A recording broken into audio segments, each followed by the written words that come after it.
Welcome back to our return week, fall 2024 teachers. Today we have Catalina Lodonio with us from Turnitin. And so we're going to talk a little bit about especially the AI feature that we've now added to Turnitin. We've used Turnitin for 6 or 7 years, so a lot of you are familiar with it.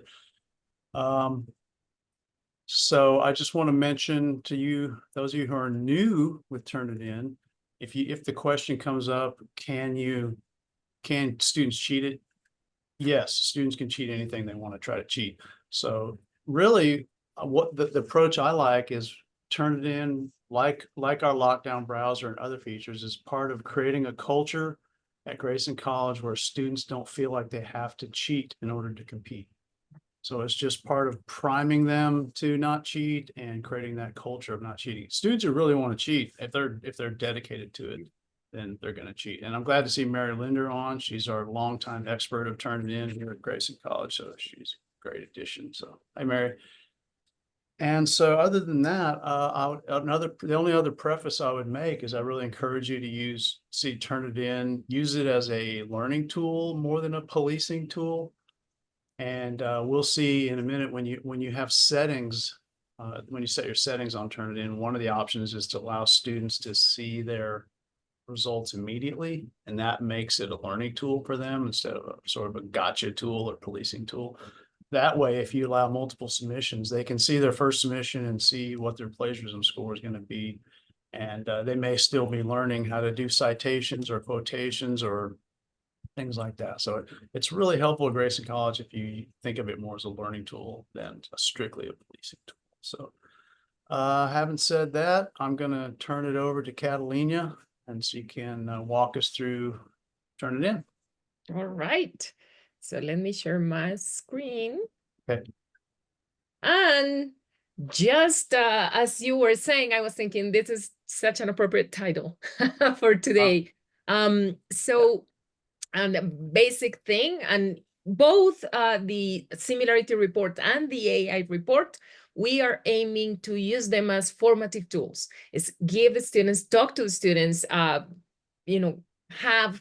set clear expectations to the students of what you're expecting in this class, in this assignment. So this information that we give you becomes a formative tool for students.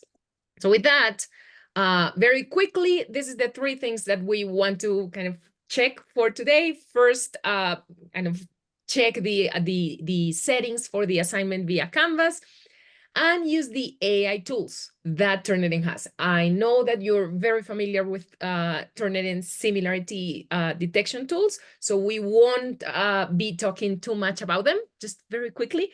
And then I will show you where to find extra stuff, all the additional stuff that for both similarity related score and AI detection tools. So very quickly, and just in line with what Todd was saying, Turnitin is a tool to give you information, to give you insights, to give you and your student insights on their work, about what they're writing, how they're tackling the issues of citing and referencing and using external tools like artificial intelligence. So 2 main things that we do. One is check for similarity. I won't go too much into it, but essentially what we do is we take a piece of text and we compare that piece of text to 3 huge databases.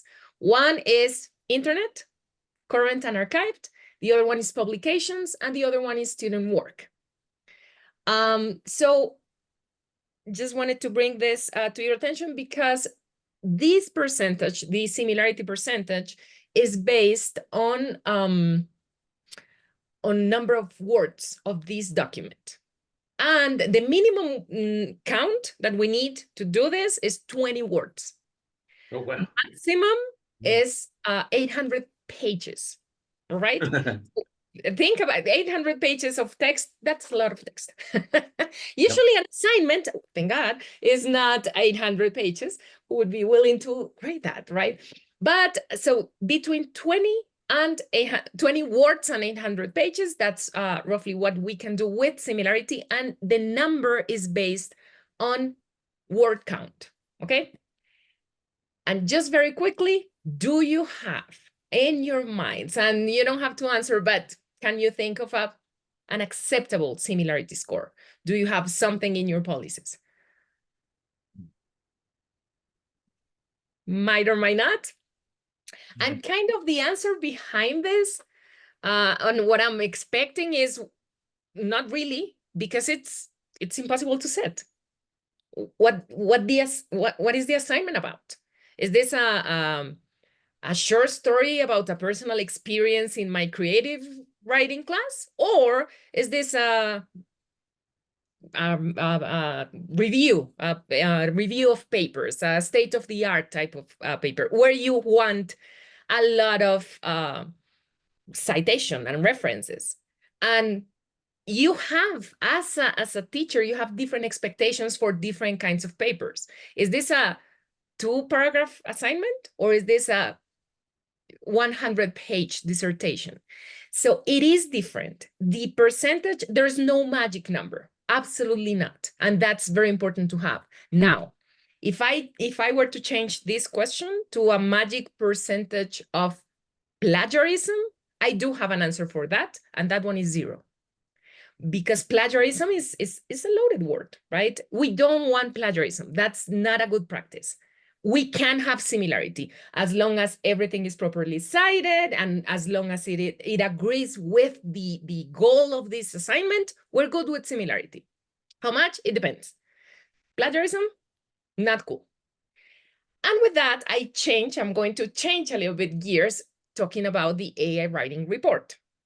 So the reason that I was telling you about this 20 words to 800 pages is because the AI writing report works a little different. So we need a minimum of 300 words. I'll show you why in a minute.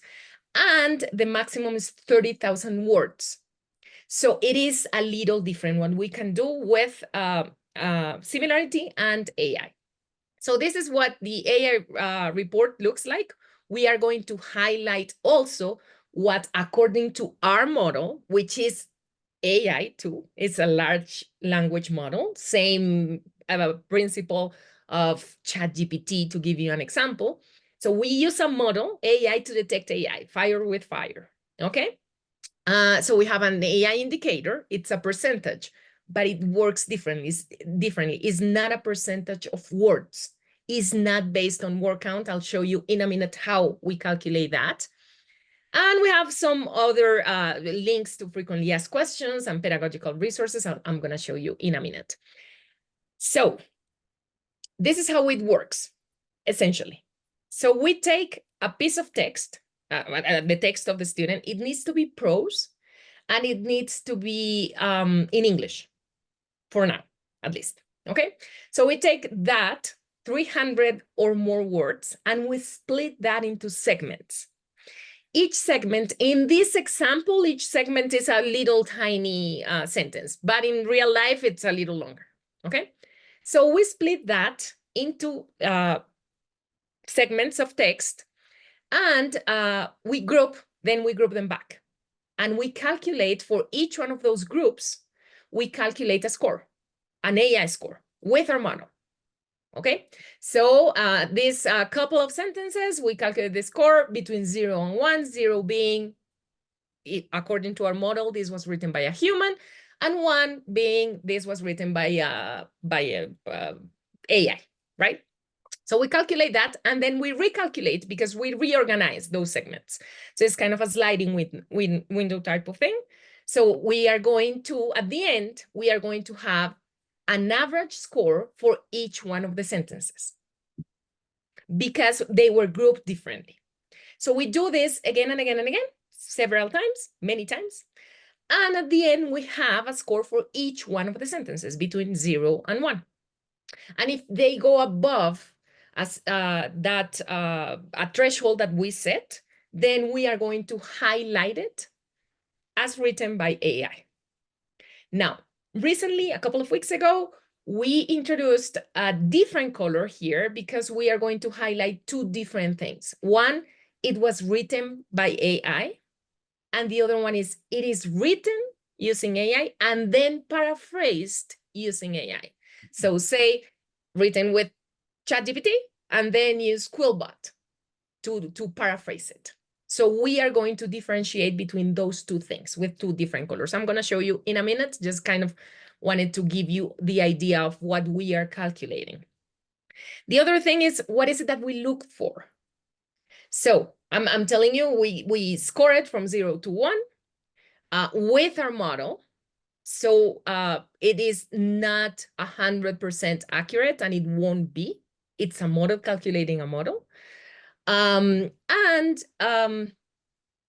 of you writing an email.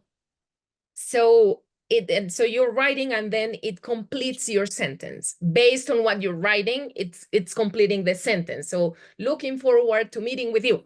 That was written by Google, right? Well, Gmail. Okay.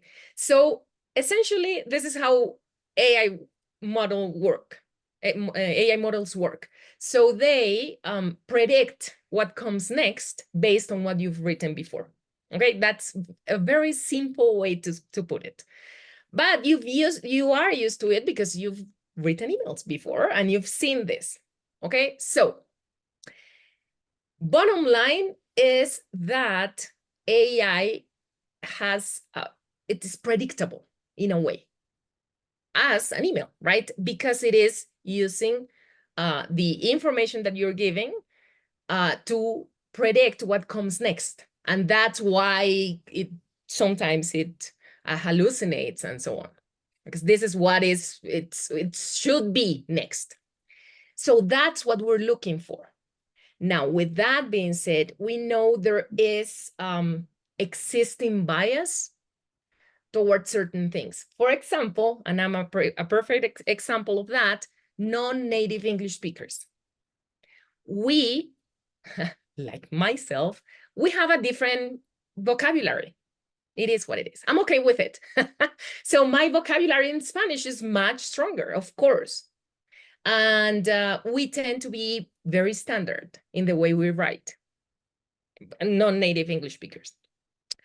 But also happens with certain areas of knowledge. For example, anthropologists, sociologists, they tend to be more standard in the way they write. We know this. So we oversampled our model with no native English speakers, with certain areas of knowledge, just to avoid those biases. So just for you to know, we know that can happen, and we take measures against that. So in our model, we don't see now any bias against, for example, non-native English speakers. We trained our model with academic writing. So that's why what our model is trained to do. And it is trained mostly on ChatGPT, so 3.5. But we have done an extensive training also with other options, but it is kind of tuned to GPT 3.5. All right, so that being said, what's the accuracy? I cannot give you the accuracy in terms of this 70% is 100% accurate. What I can give you is the percentage of false positives, which is something that we really, really care about. Meaning that we don't want to highlight something as AI written when it was actually written by a student. So that false positive rate, we keep it under 2%, mostly under 1%. So we are pretty confident that what we are showing you, it was, if we say it was written by AI, it was written by AI. But there is a little window there. So, and we cannot show you, sadly, because with similarity, I can show you, look, this paragraph, I found it here. And this is the web page. And this is when this web page was published. So kind of hard evidence, if you may. But on the other hand, with AI detection, we cannot tell you this was written, used ChatGPT with this prompt on this date with this account. We cannot do this. So what we can do is highlight what our model detects. Okay, so it is different, that one to the other one. So they are different, and I get very often the question on is it how are they related? So do you always find a high percentage of AI with a low percentage of similarity?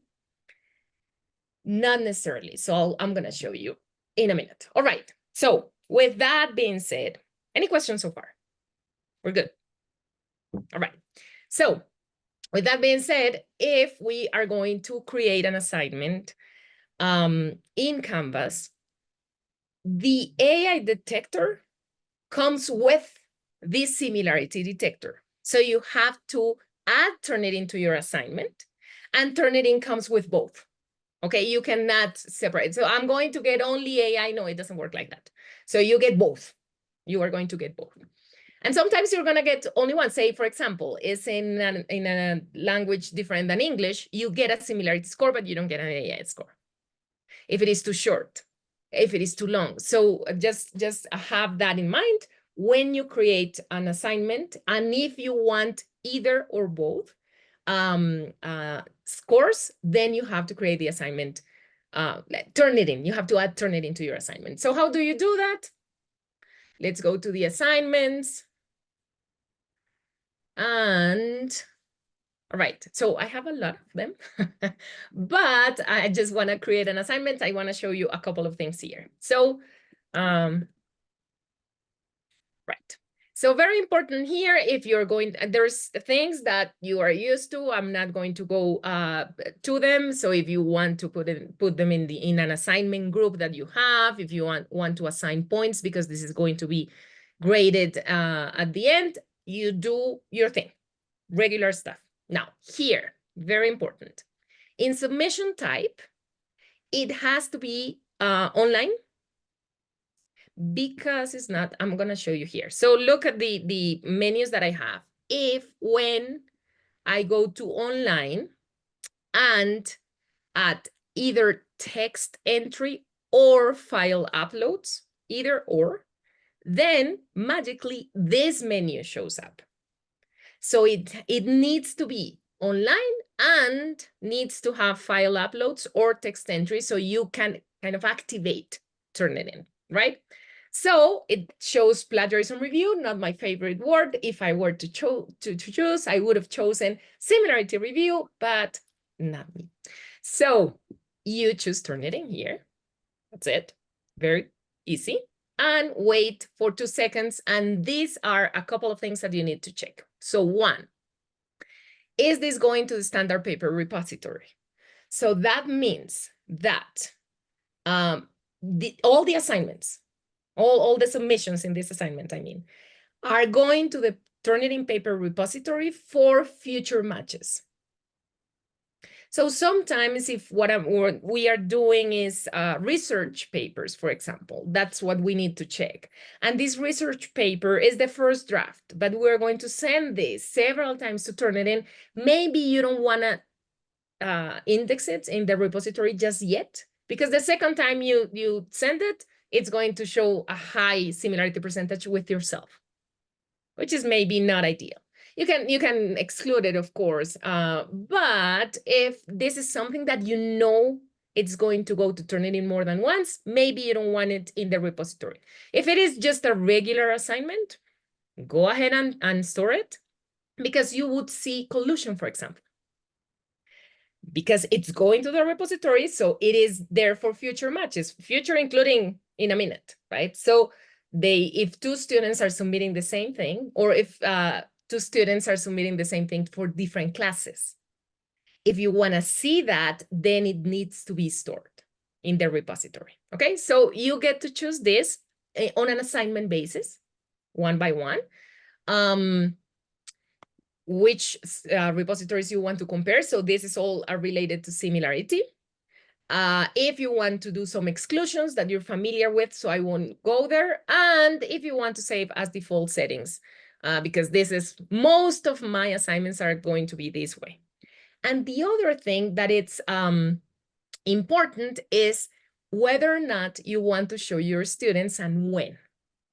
And with Todd here, if we want this to be a formative tool, show that to students and give them the chance to resubmit, to see their mistakes, fix them, and resubmit. Very important thing. Also, because of the similarity versus AI indicator, students can see their similarity scores. They cannot see their AI scores. Okay? Even after the due date, it doesn't matter. These similarity scores, depending on your settings, both students and teachers can see them, but AI scores are only for teachers. Okay? So, and for some specific assignments, maybe you want to wait. Let them submit and then you can show them. Or maybe for some specific assignments, this is a final exam or something, then they won't be able to see their scores. But if we're thinking formative, and for regular assignments without special characteristics that make you not want to share the scores with the students, maybe immediately is a great option. So with this, you're good. Now you have your Turnitin assignment set. And let me double check. And you can save and publish or just save. Okay. For students, it's going to be really easy to do. I mean, they will just see the list of assignments and they just have to upload a document. That's pretty much it. So I won't go there because I want to show you what happens next. So when you do have your assignment, I think it's somewhere here, this one. So I have an assignment that I already submitted document to, or several of my students did. I'm going to check the submissions. What do I do? Regularly, I go to SpeedGrader. Okay, so I'm going to have a list of all the students that actually have submitted something to this assignment. And it takes probably a couple of minutes. It's quite quick. And you will see a little score here. Remember, this is the similarity score, but inside the report, you will have both. So once you have the similarity score here, you click on it, and it will take you to, there you go, to the report. So if you're very used to Turnitin and you've used it a lot, this report might look a little different because this one is only this year old. So we have two options. If you want to go to the classic view, you can. But we are moving towards this one. This one, a couple of things different. One is the AI writing score is within the same document, so you don't have to go. It's just clicking on either or. By chance, and I keep thinking about it, both of them are 43%, but this is by chance. They don't have to be the same. It's just in this document, it happens to be the same. One thing about this new report is that we group the matches according to what you have told us in the past. So there's some matches that we worry more about than others. So if we find a match that is not cited or quoted, that's different than finding something that is actually, it has quotation marks and it has a citation at the end. So I'm okay with this. This is something that I don't really have to worry about, but all these red ones, orange, I don't even know what color is this, someone. We are going to highlight the ones that don't have either quotation marks or citations. So you could just go and take a look at those first if you want. So that is why we are grouping matches in a different way now. If you want to see it the way you are used to, just by sources, then you click here and you will see just the regular colors with the regular numbers, and some of them will have citations, some of them won't have citations, and also the regular filters that before were in like a little icon. Here you have the filters. So you can do exactly the same kind of filters you could do before. So we're good. It just looks different, and it has this match group thing, which is very interesting and very nice.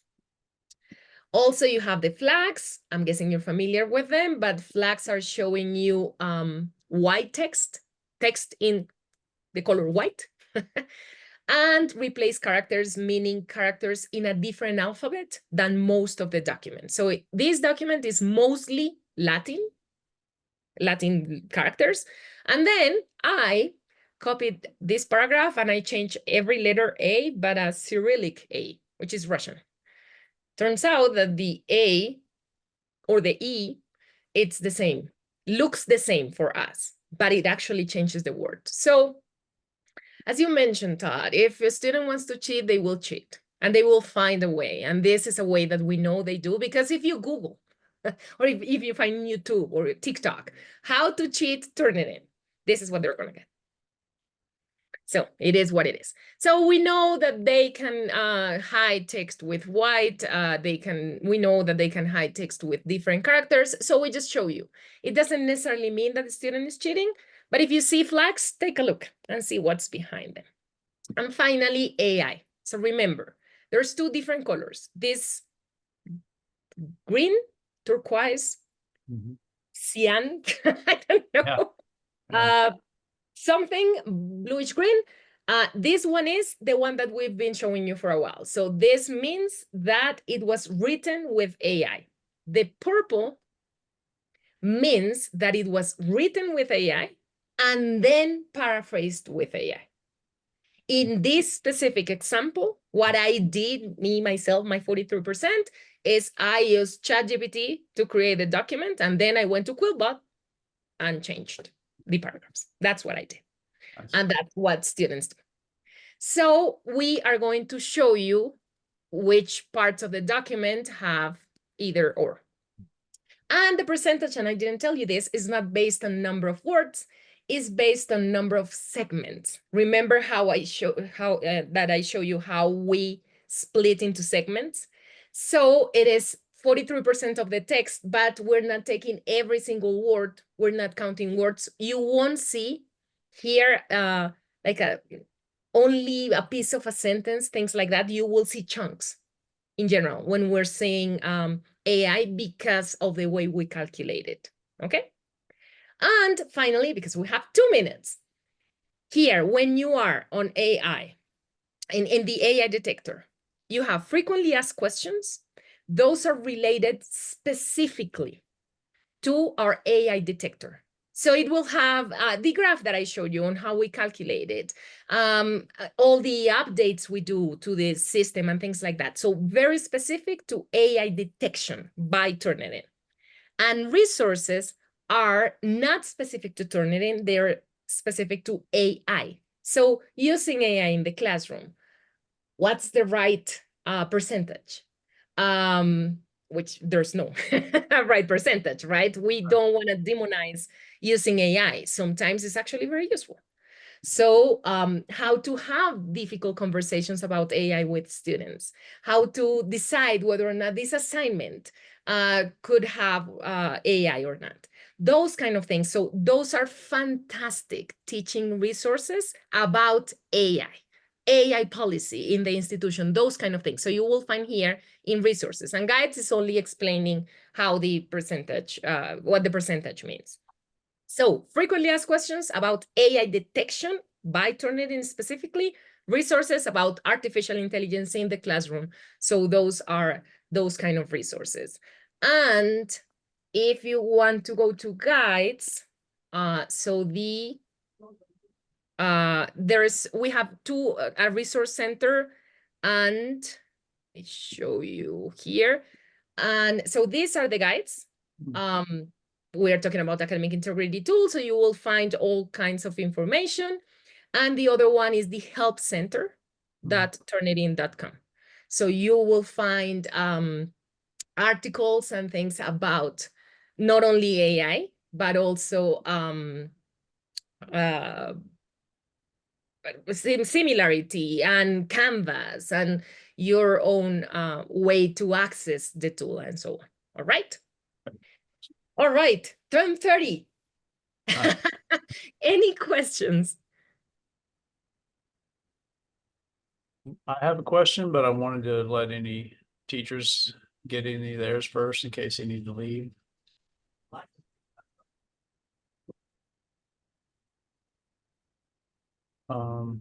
So my question is, has Turnitin improved its ability to detect AI in the last year and a half since ChatGPT came out? Yes, very much. So this is the second iteration because it has the difference between paraphrased text and AI written text. Yeah. But also with that, we improved the, I mean, we keep looking at the false positive. So we need to keep that down. That's super important. But we are also improving accuracy. We also improved the amount of text that we can analyze. We went from 15,000 to 30,000 words. That was also recent. And we are going to launch Spanish as our second language in the next few weeks, probably a month and a half or so. So we keep working on it. We have a full lab. It's called the AI Innovation Lab at Turnitin, and there's a lot of resources there to improve it constantly. We have improved the way that we report for the admins, for example. We are working on having an option to show students their own AI report. So that's also coming next. So there's a lot of things that we're doing in terms of the accuracy of the detection, but also what we show you. So statistics, reporting, resources, everything else. So we're working on different fronts on that constantly. Thank you. Any final questions from anybody? Looks like everybody's got it, feeling confident with it. It looks like a really intuitive tool, easy to use. So I think it's going to go great. All right. If you have any questions in the future, just let me know and go and use it. It is a fantastic tool. There is a lot of things there. And again, it's a way to help your students write better. And that's what we want. Exactly. All right. Right. Thank you, Catalina. You're very welcome and have a nice term. We're just starting.